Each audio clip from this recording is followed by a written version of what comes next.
하나님 말씀은 사무엘하 14장 21절에서 33절까지의 말씀입니다. 사무엘하 14장 21절에서 33절입니다.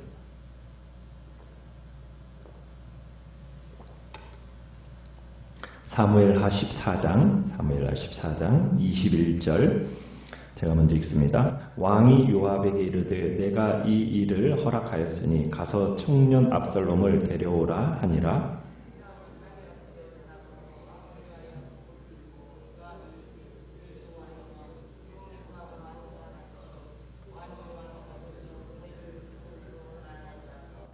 요압이 일어나 그술로 가서 압살롬을 데리고 예루살렘으로 오니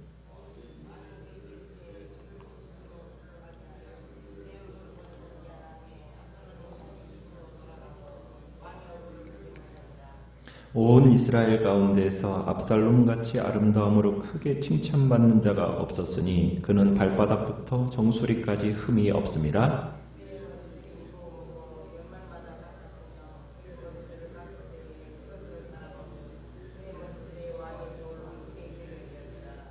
압살롬이 아들 셋과 딸 하나를 낳았는데 딸의 이름은 다말이라. 그는 얼굴이 아름다운 여자더라.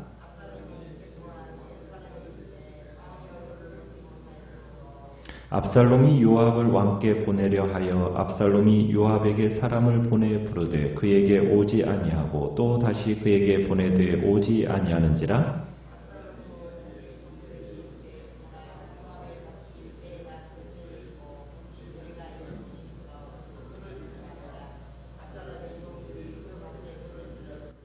요압이 일어나 압살롬의 집으로 가서 그에게 이르되 어찌하여 내 종들이 내 밭에 불을 질렀느냐 하니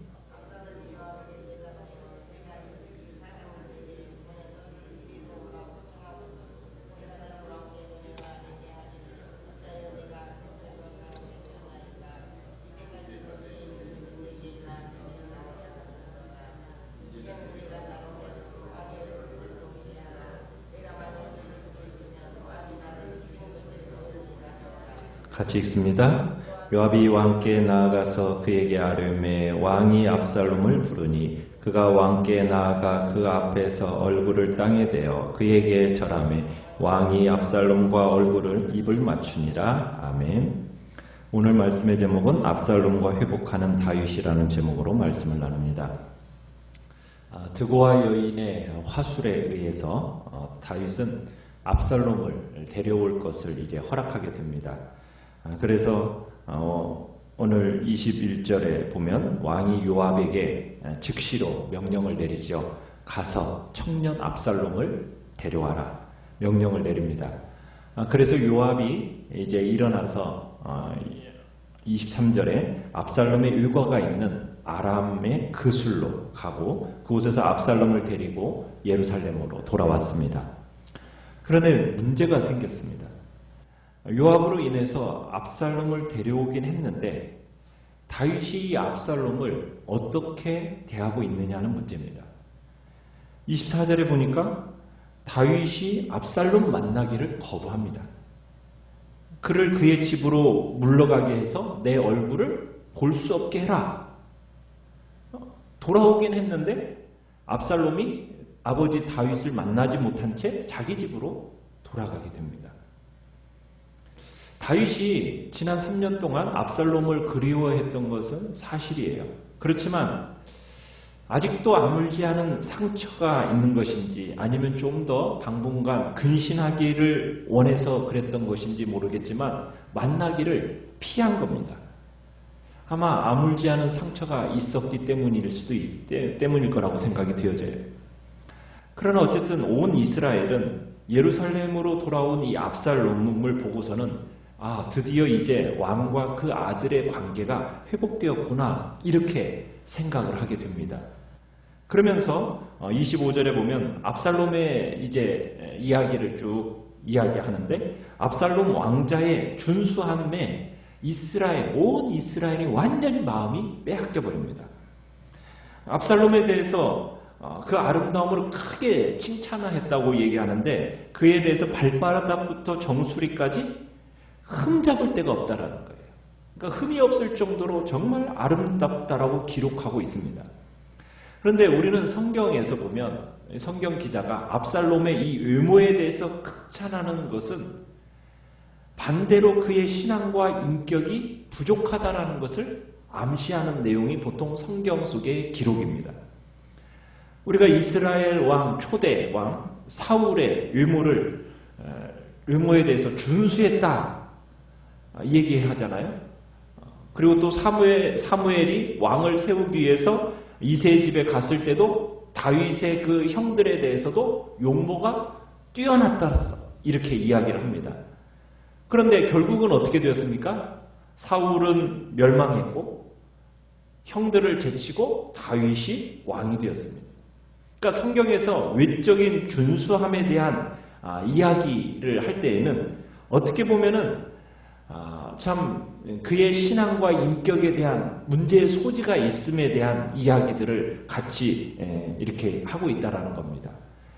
그러면서 외모의 불필요성을 말하는 게 아니라 신앙의 인격, 이 중요성을 강조하고 있다라는 것을 우리는 생각해야 됩니다. 많은 사람들이 이렇게 사람들을 딱 대하면은 사람들의 처음 볼 때, 그죠? 첫인상, 어떤 외적인 부분에 의해서 상대방을 판단하는 경우가 많지 않습니까? 그래서 용모가 준수하다든지 아니면 어떤 고급스러운 장식을 하면은 사람이 호감이 가게 되어 있어요. 그런데 그렇게 판단하는 것은 잘못되었다라는 거죠. 결국에는 이 압살롬이 용모는 뛰어났는데, 그래 결국은 어떤 자리에까지 갑니까? 아버지 다윗을 죽이고 그 자리에 오르려고 하는 그런 부친을 반역하는 일을 도모하는 자리에 오르게 되는 것을 우리가 보게 되거든요. 그런 것처럼 외모라는 것은 결코 그 사람을 알 수 있는 조건은 아니라는 얘기입니다. 하나님은 사람의 외모를 보시는 게 아니라 무엇을 보십니까? 중심을 보시는 분이라는 것을 우리가 기억해야 되는 거죠. 자, 그런데 이 압살롬의 매력은 어디에 있었냐면 26절에 머리카락에 있었어요. 머리카락이 숱이 많았습니다. 그리고 매우 아름다웠어요. 그래가지고 매년 삭발식을 가졌다고 얘기하고 있습니다. 자, 그러면서 베어낸 이 머리카락의 무게를 얼마라고 얘기하고 있습니까? 왕의 저울로 200세겔이다 이렇게 얘기하고 있어요. 그 당시 평민들이 사용했던 이 상업용 한 세겔은 11.5g이었는데 왕의 저울의 한 세겔은 13g이었다고 그래요. 그러면은 압살롬의 머리카락의 무게가 얼마냐? 2.6kg입니다. 2.6kg. 그러니까 머리를 잘라내서 하루 매년마다 이렇게 잘라내서 이렇게 저울로 달아보면 2.6kg가 나온 거예요. 그러니까 엄청난 숱이 정말 우리가 이해하기 어려울 만큼의 그만큼의 머리카락이 나오는 겁니다. 그래서 이스라엘에 있어서 압살롬의 머리가 명물이 되었다는 겁니다. 참 그런데 역설적이게도요. 이 압살롬의 머리가 이 빛나는 그의 머리가 훗날에는 이 머리 때문에 어떻게 됩니까? 죽습니다. 비참한 최후를 맞이하게 되는 게 이 머리카락 때문에. 자신을 정말 높이고 영예롭게 만드는 이 머리카락 외모가 그를 몰락시키는 계기를 만들어주게 된다는 얘기입니다. 자, 그러면서 압살롬의 가족사항에 대해서 언급을 하고 있습니다. 27절에 보면 그에게는 몇 남 몇 여가 있습니까? 3남 1녀, 그죠? 세 아들과 한 딸이 있었어요. 근데 그 딸의 이름을 뭐라고 지었어요? 다말이라고 기록을 하고 있습니다. 아들들의 이름은 기록되지 않고 있어요. 근데 다말은 얼굴이 아름다운 여자였다라고 말하고 있습니다. 이 딸 다말이라고 이름한 것은 아마 여동생의 이름이 뭐였습니까? 다말이었어요. 그러니까 다말에 대한, 여동생 다말에 대한 어떤 안타까움, 또 그녀를 위로하고자 하는 그런 차원에서 이런 이름을 지었던 것 같아요. 정말 압살롬이 누이 다말을 얼마나 아끼고 사랑했는지를 보여주는, 짐작케 하는 그런 이야기입니다. 자, 예루살렘으로 돌아온 압살롬이 다윗을 만나지 못하고 몇 년이 흐르게 됩니까? 28절 보니까 이태 동안이라고 했어요. 2년이 흘렀는데 만나지를 못했어요. 압살롬은 돌아오기만 하면 곧바로 아버지가 자신을 만나줄 거라고 기대했던 것 같아요. 그런데 2년 동안 아버지를 만나지를 못하니까 이 압살롬의 마음이 초조해졌습니다. 압살롬의 귀향을 허락한 날, 다윗은 공식적으로는 압살롬을 용서하긴 했지만 이 압살롬을 개인적으로는 용서하지를 못했던 것 같아요. 이 때문에 다윗이 이 압살롬을 만나기를 거부했던 거죠. 그러다 보니까 이 압살롬의 삶이라는 게 뭐냐? 어떻게 보면 창살 없는 감옥에 사는 것과 같다고 생각이 되어졌던 것 같아요. 그래서 이렇게 살 바에는 차라리 참으로 외갓집에 있었던 게 더 나을 뻔했다. 그런 생각을 하게 되는 거죠. 압살롬은 더 이상 이제 아버지와의 관계를 방치할 수 없다라고 이제 생각을 합니다. 그래서 이 답답한 상황을 벗어나기 위해서 압살롬이 계획을 세웁니다. 자, 어떤 계획을 진행해야 합니까? 압살롬이 이 문제를 해결하기 위해서 원래 자신의 귀향을 주선했던 사람이 누구예요? 요압이지 않습니까? 그래서 요압에게 사람을 보냅니다. 좀 만나자고. 2차례 사람을 보냈는데 요압이 만나줘요? 안 만나줘요? 안 만나주는 거예요. 그러니까 요압의 주선을 통해서 아버지를 만나고자 했는데 이게 요압조차도 이 압살롬을 만나주지를 않는 거예요. 그래서 압살롬이 꾀를 냈습니다. 어떻게 꾀를 냅니까? 종들을 시켜가지고 자기 밭 옆에 있는 요압의 밭에다가 보리밭에다가 불을 지르게 해버린 겁니다. 그 불을 지르니까 아니나 다를까 이제 자기 밭에 불을 질렀다라는 보고를 받은 요압이 시시비비를 가리기 위해서 즉시 압살롬을 찾아온 거예요. 그러자 이제 압살롬 자신이 요압과 면담하기 원했던 이유를 이제 말을 합니다. 32절에 보면은 그 이유를 설명을 하는데 왕에게 항의와 불평을 전달하기를 원했다라는 거예요. 2년 동안이나 왜 나에게 아버지를 왕을 왜 아련할 기회를 주지 않느냐? 이럴 바에는 내가 차라리 그 술에서 왜 돌아왔느냐? 돌아올 이유가 없지 않느냐? 차라리 거기에 머물렀으면 더 좋을 뻔했다. 하면서 그 요지를 항의를 전달한 겁니다. 그러면서 32절에 이렇게 이제 얘기를 하는 거죠. 이제는 네가 나로 하여금 왕의 얼굴을 좀 볼 수 있게 해달라. 내가 만일 죄가 있으면 왕이 나를 죽이시는 게 옳다. 그러면서 요압이 압살롬의 소원을 즉시 왕에게 보고합니다. 그러니까 왕이 드디어 다윗이 압살롬을 아련을 허락하게 되죠. 자, 그런데 이 사무엘서 기자가 33절에 압살롬과 다윗의 화해 장면을 아주 지극히 사무적으로 보도하고 있습니다. 어떻게 보도하고 있습니까? 왕이 압살롬을 부르니 그가 왕께 나아가 그 앞에서 얼굴을 땅에 대어 그에게 절하매 왕이 압살롬과 입을 맞춥니다. 아주 사무적인 태도로 이렇게 딱 화해 장면을 보도했다라는 것은 지금 다윗의 마음이 그리고 압살롬의 마음이 서로를 향해서 아직 얼어붙어 있다라는 것을 지금 보여주고 있는 겁니다.